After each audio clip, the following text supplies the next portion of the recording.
श्री गणेशाय नमः।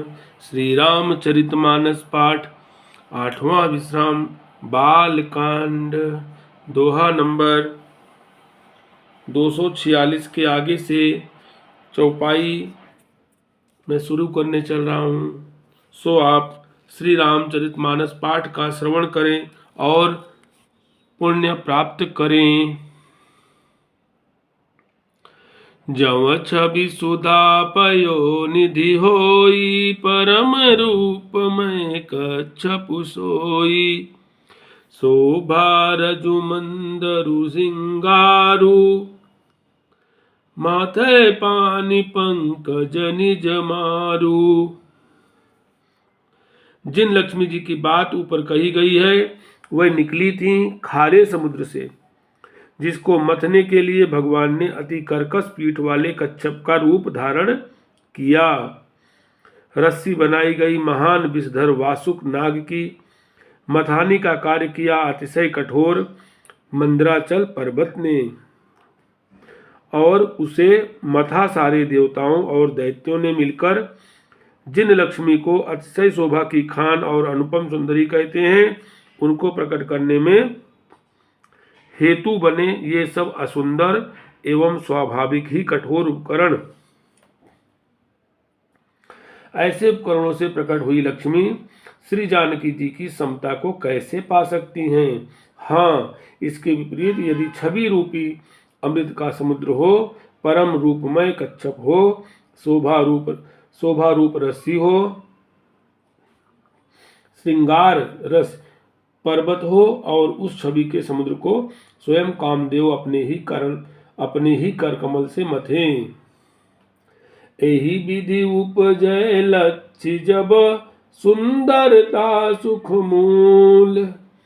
तदपि सकोच समेत कवि कहै सिंह समतुल।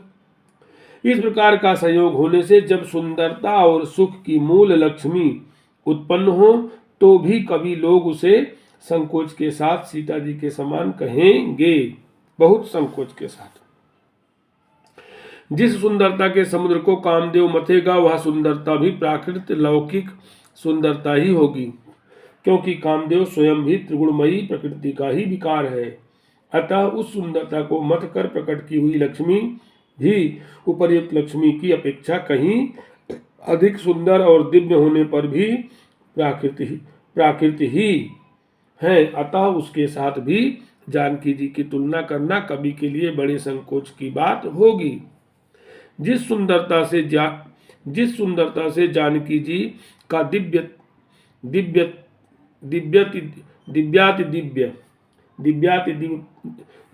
दिव्य परम दिव्य विग्रह बना है, वह सुंदरता उपर्युक्त सुंदरता से भिन्न प्राकृत है।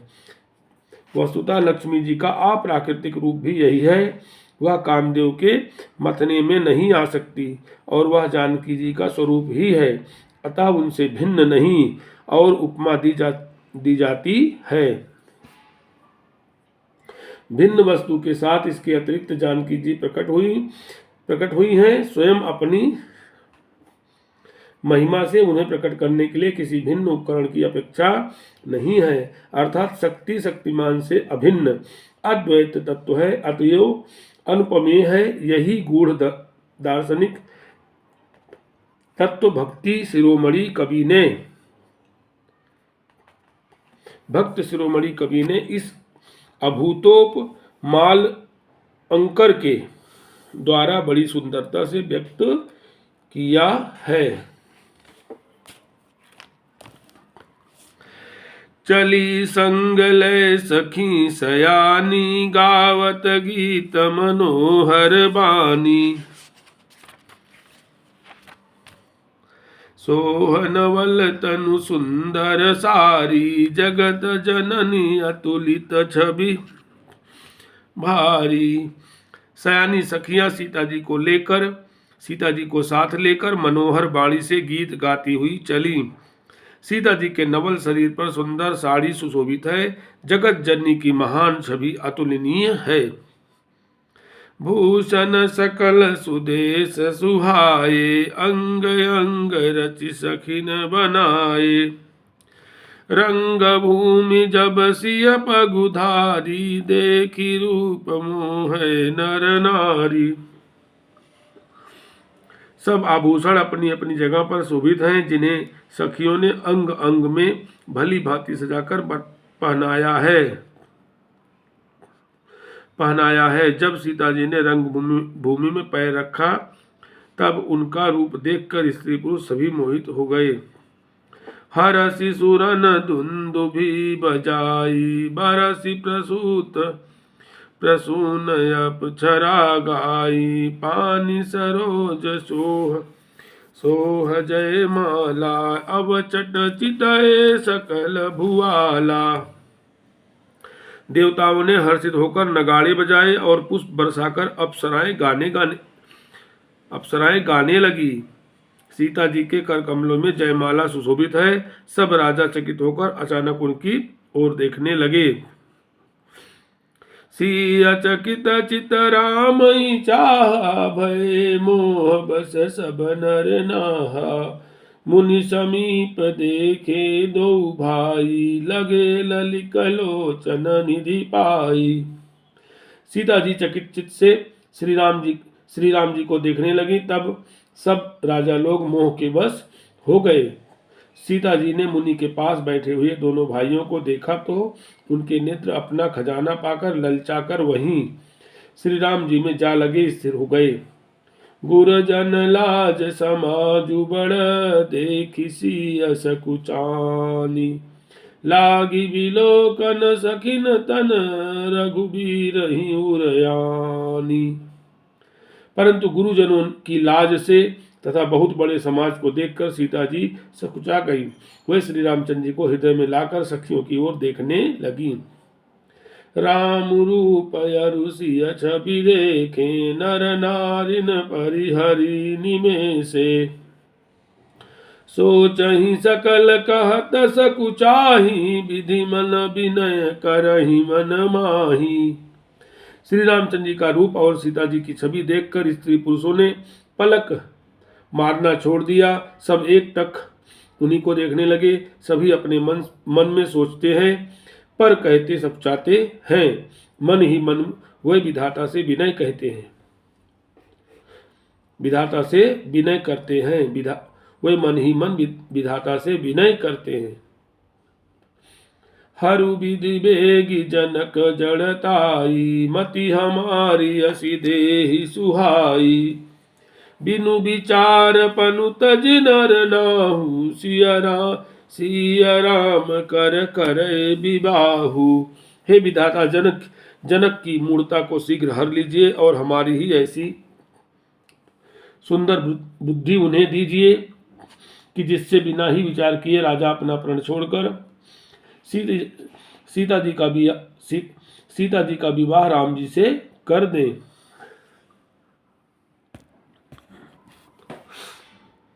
जगु भल काई भाव सब काहू, हठ कीने अंतहुर दाहू।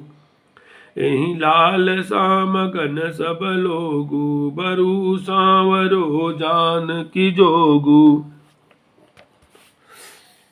संसार उन्हें भला कहेगा क्योंकि यह बात सब किसी को अच्छी लगती है। हठ करने से अंत में भी हृदय जलेगा। सब लोग इसी लालसा में मग्न हो रहे हैं कि जानकी जी के योग्य वर तो यह सांवला ही है। तब बंदी जन जनक बुलाए, बिरिदावली कहत चली आए। कहन पुजाई कहूँ पन मोरा, चले भाट हिय हर सुन तोरा। तब राजा जनक ने बंदी जनों भाटों को बुलाया। वह बिरदावली वंश की कीर्ति गाते हुए चले आए। राजा ने कहा, जाकर मेरा प्रण सबसे कहो। भाट चले, उनके हृदय में कम आनंद न था। बोले बंदी बचन बर, सुनहु सकल महिपाल। पन विदेह कर कहे हम, भुजा उठाई विशाल।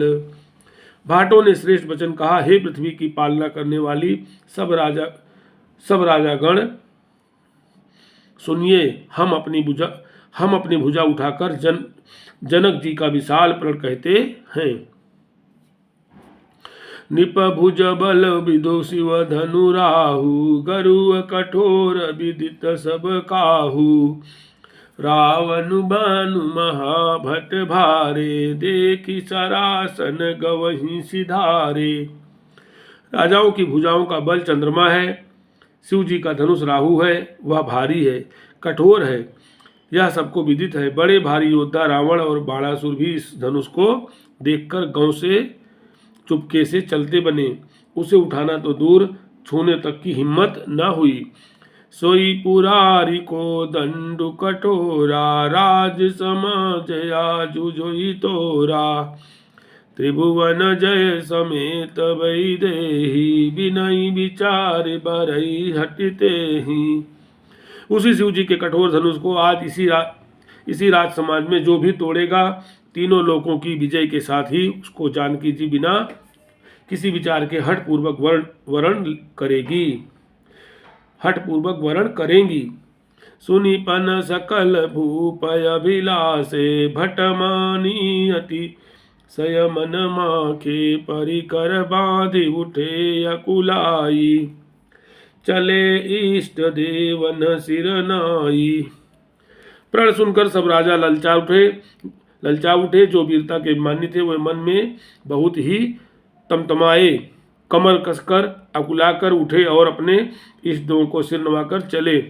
तम की तकी शिव धनु धरही, तम की तकी शिव धनु धरही। उठे न कोटि भांति बलु करही, जिनके कछु विचार मन माही। चाप समीप महीप न जाही। वे तमक्कर बड़े ताव से शिव जी के धनुष की ओर देखते हैं और फिर निगाह जमाकर उसे पकड़ते हैं। करोड़ों भांति से जोर लगाते हैं पर वह उठता ही नहीं। जिन राजाओं के मन में कुछ विवेक है वह धनुष के पास ही नहीं जाते। तम की धरही धनु मूढ़ निपो, उठई न चलही लजाई। मनऊ पाई भट बाहुबल, अधिक गरुआई। वे मूर्ख राजा तमक कर किटकिटाकर धनुष को पकड़ते हैं, परंतु जब नहीं उठता तो लजाकर चले जाते हैं। मानो वीरों की भुजाओं का बल पाकर वह धनुष अधिक अधिक भारी होता जाता है। भूप सहस दस कहीं बारा, लगे उठावन टरई नटारा। डगई न शंभु सरासनु कैसे, कामी बचन सती मनु जैसे। तब 10,000 राजा एक ही बार धनुष को उठाने लगे तो भी वह उनके टाले नहीं टलता। शिव जी का वह धनुष कैसे नहीं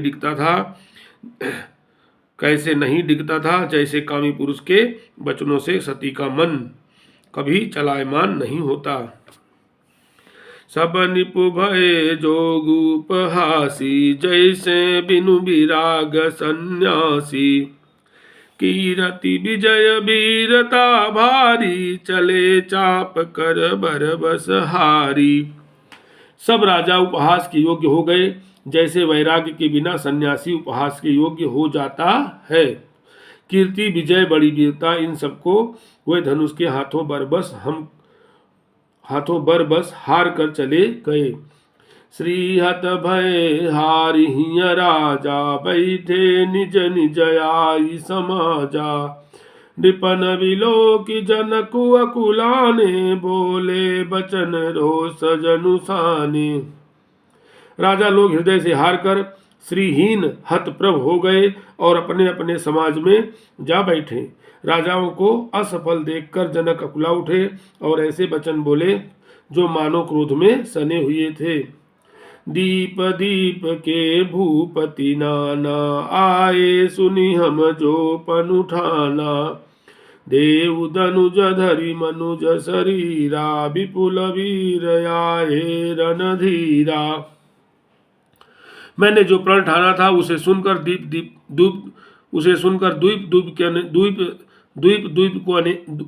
द्वीप के अनेकों राजा आए। द्वीप के अनेकों राजा आए, देवता और दैत्य भी मनुष्य का शरीर धारण करके आए तथा और भी बहुत से रणधीर वीर आए। कुंवारी मनोहर विजय बड़ी कीरति अति कमनीय। पावनिहार बिरंचि जनु रचो न धनु दमनीय। परंतु धनुष को तोड़कर मनोहर कन्या बड़ी विजय और अत्यंत सुंदर कीर्ति को पाने वाला मानो ब्रह्मा ने किसी को रचा ही नहीं है। कहु काहि यह लभु न भावा, काहू न शंकर चाप चढ़ावा। रहु चढ़ाऊ बतोरब भाई, दिलु भर भूमि न सके छड़ाई। कहिए यह लाभ किसको अच्छा नहीं लगता, परंतु किसी ने भी शंकर जी का धनुष नहीं चढ़ाया। अरे भाई, चढ़ाना और तोड़ना तो दूर रहा, कोई तिल भर भूमि भी छुड़ा न सका।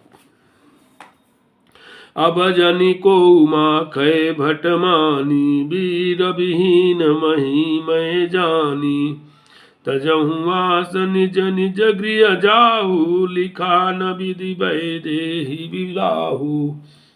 अब कोई वीरता का अभिमानी नाराज न हो, मैंने जान लिया पृथ्वी वीरों से खाली हो गई। अब आशा छोड़कर अपने अपने घर जाओ, ब्रह्मा ने सीता का विवाह लिखा ही नहीं है। सुकृत जाई जौ पनु परिहरहूँ, कुंवरी कुवारी रहु का करहूँ। जव जन तेऊ बिनु भट भुवि भुवि, भाई तव पनु करी हो त्यों न हसाई। यदि प्रण छोड़ता हूँ तो पुण्य जाता है, इसलिए क्या करूँ, कन्या कुंवारी ही रहे। यदि मैं जानता कि पृथ्वी वीरों से शून्य है तो प्रण करके उपहास का पात्र न बनता। जनक बचन सुनि सब नर नारी, देखी जान की भय दुखारी। माखे लखनु कुटिल भई भौहें, रद पट फरकत नयन रिसौहें। जनक के वचन सुनकर सभी स्त्री पुरुष जानकी जी की ओर देखकर दुखी हुए, परंतु लक्ष्मण जी तमतमा उठे। उनकी भौहें टेढ़ी हो गईं,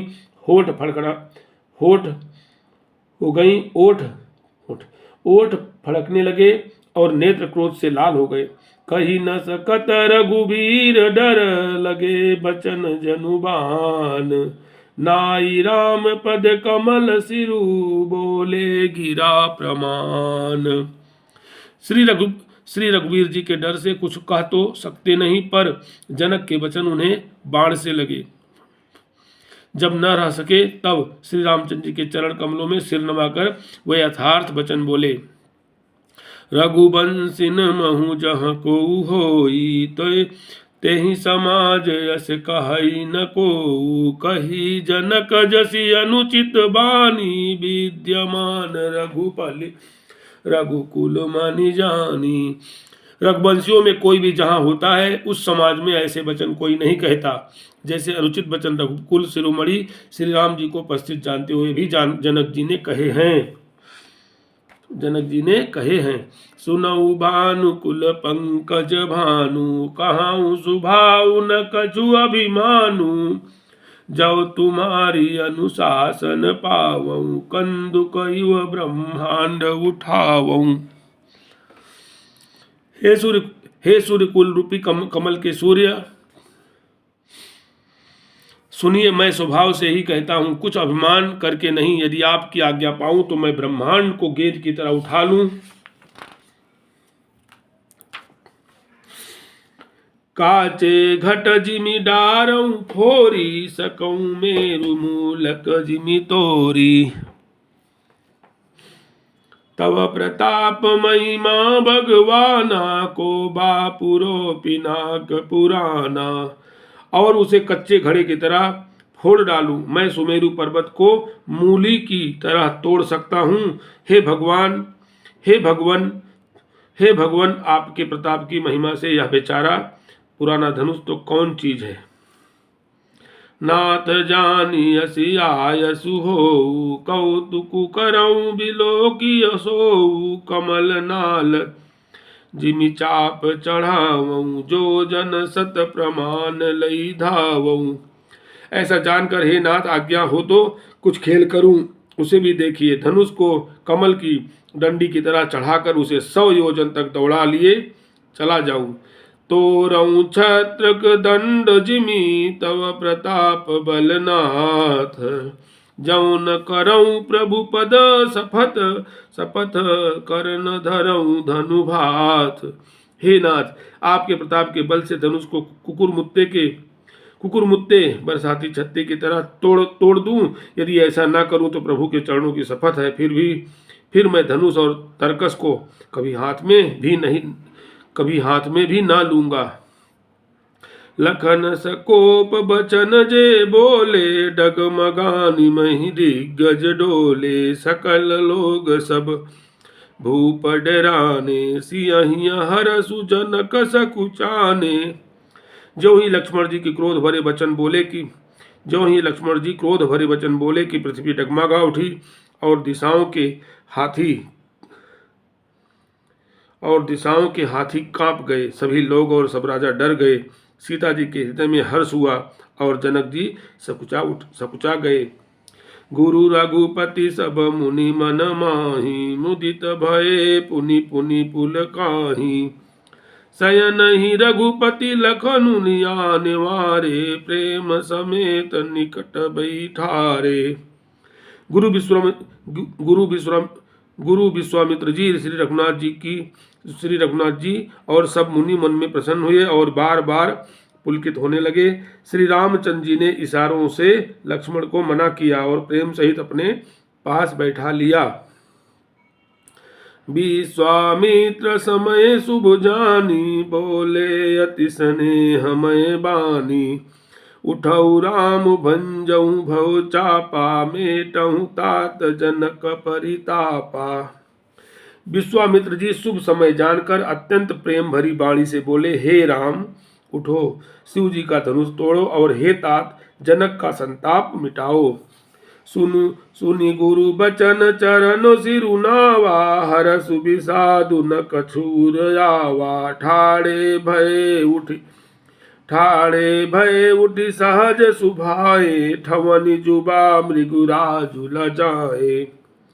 गुरु के वचन सुनकर श्री राम जी ने चरणों में सिर नवाया। उनके मन में न हर्ष हुआ न विषाद, और वह अपनी एड़ खड़े होने की शान से जवान सिंह को भी लजाते हुए सहज स्वभाव से ही उठ खड़े हुए।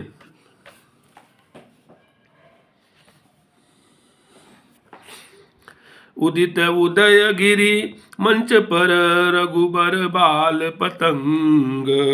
बिकसे संत सरोज सब, हर्षे लोचन भृंग। मत्स्य रूपी उदयाचल पर रघुनाथ जी रूपी पाल सूर्य के उदय होते ही सब संत रूपी कमल खिल उठे और नेत्र रूपी भंवरे हर्षित हो गए। निपन केरी आशा निशिनासी, बचन नखत अवलीन प्रकाशी। मानी महिप कुमुद सकुचाने, कपटी भूप उलूक लुकाने। राजाओं की आशा रूपी रात्रि नष्ट हो गई। उनके वचन रूपी तारों के समूह का चमकना बंद हो गया। वे मौन हो गए।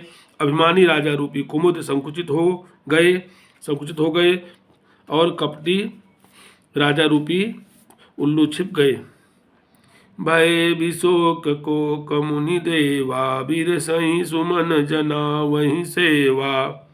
गुरुपद बंधु सहित अनुरागा, राम मुनि सनयाय सुमागा। मुनि और देवता रूपी चकवे शोक रहित हो गए। वे फूल बरसाकर अपनी सेवा प्रकट कर रहे हैं। प्रेम सहित गुरु के चरणों की वंदना करके श्री रामचंद्र जी ने मुनियों से आज्ञा मांगी। सहज ही चले सकल जग स्वामी, मत्त मंजु बर कुंजर गामी। चलत राम सब पुर नर नारी, पुलक पूरी तन भये सुखारी। समस्त जगत के स्वामी श्री राम जी सुंदर मत वाले श्रेष्ठ हाथी की सी चाल से स्वाभाविक ही चले। श्री रामचंद्र जी के चलते ही नगर भर के सब स्त्री पुरुष सुखी हो गए और उनके शरीर रोमांच से भर गए। बंदी पितर सुर सुकृत सभारे, जौ कछु पुण्य प्रभाव हमारे। तब शिव धनु मृणाल की नाही, तो रहु राम गणेश गोसाई। उन्होंने पितर और देवताओं की वंदना करके अपने पुण्यों का स्मरण किया। यदि हमारे पुण्यों का कुछ भी प्रभाव हो तो हे गणेश गोसाई, रामचंद्र जी शिव जी के धनुष को कमल की डंडी की भांति तोड़ डालें। राम ही प्रेम समेत लखी, सखिन समीप बोलाई। सीता मातु स्नेह बस, बचन कहई बिलखाई। श्री रामचंद्र जी को वात्सल्य प्रेम के साथ देखकर और सखियों को समीप बुलाकर सीता जी की माता स्नेह बस बिलख कर विलाप करती हुई सी ये वचन बोली। सखी सब कौतुक देख निहारे, जेऊ कहावत ही तू हमारे। को न बुझाई कहई गुरु पाही, ए बालक ऐसी हठी भली नाही। हे सखी, ये जो हमारे हेतु कहलाते हैं वो भी सब तमाशा देखने वाले हैं। कोई भी इनके गुरु विश्वामित्र जी को समझाकर नहीं कहता कि ये राम जी बालक हैं। इनके लिए ऐसा हठ अच्छा नहीं जो धनुष रावण और बाण जैसे जगत विजयी वीरों के हिलाए न हिल सका, उसे तोड़ने के लिए मुनि विश्वामित्र जी का राम जी को आज्ञा देना और राम जी का उसे तोड़ने के लिए चल देना रानी को हठ जान पड़ा। इसलिए वह कहने लगी कि गुरु विश्वामित्र को कोई समझाता भी नहीं। रावण बाण छुआ नहीं चापा, हारे सकल भूप करि दापा। सो धनुराज कुंवर कर देहि, बाल मराल की अमंदर लेहि। रावण और बाणासुर ने जिस धनुष को छुआ तक नहीं और सब राजा घमंड करके हार गए, वही धनुष इस सुकुमार राजकुमार के हाथ में दे रहे हैं। हंस के बच्चे भी कहीं मंदराचल पहाड़ उठा सकते हैं। भूप सयानप सकल सिरानी, सखी विधि गति कछु ज्ञाति न जानी। बोली चतुर सखी मृदुबानी, तेजवंत लघु गनीय नरानी। और तो कोई समझा कर कहे या नहीं, राजा तो बड़े समझदार और ज्ञानी हैं। उन्हें तो गुरु को समझाने की चेष्टा करनी चाहिए थी, परंतु मालूम होता है राजा का भी सारा सयानापन समाप्त हो गया। हे सखी, विधाता की गति कुछ जानने में नहीं आती। यो कहकर रानी चुप हो रही। तब एक चतुर राम जी के महत्व को जानने वाली सखी कोमल बाणी से बोली, हे रानी, तेजवान को देखने में छोटा होने पर भी छोटा नहीं गिनना चाहिए। कह कुंभज कह सिंधु अपारा, सोख्यु सुजसु सकल संसारा। रवि मंडल देखत रघुलागा, उदयतासु त्रिभुवन तम भागा। कहाँ घोड़े से उत्पन्न होने वाले छोटे से मुनि अगस्त्य और कहाँ अपार समुद्र, किंतु उन्होंने उसे सोख लिया जिसका सुयश सारे संसार में छाया हुआ है। सूर्यमंडल देखने में छोटा लगता है, पर उसके उदय होते ही तीनों लोकों का अंधकार भाग जाता है। बोलो सियावर रामचंद्र की जय, पवन सुत हनुमान की जय।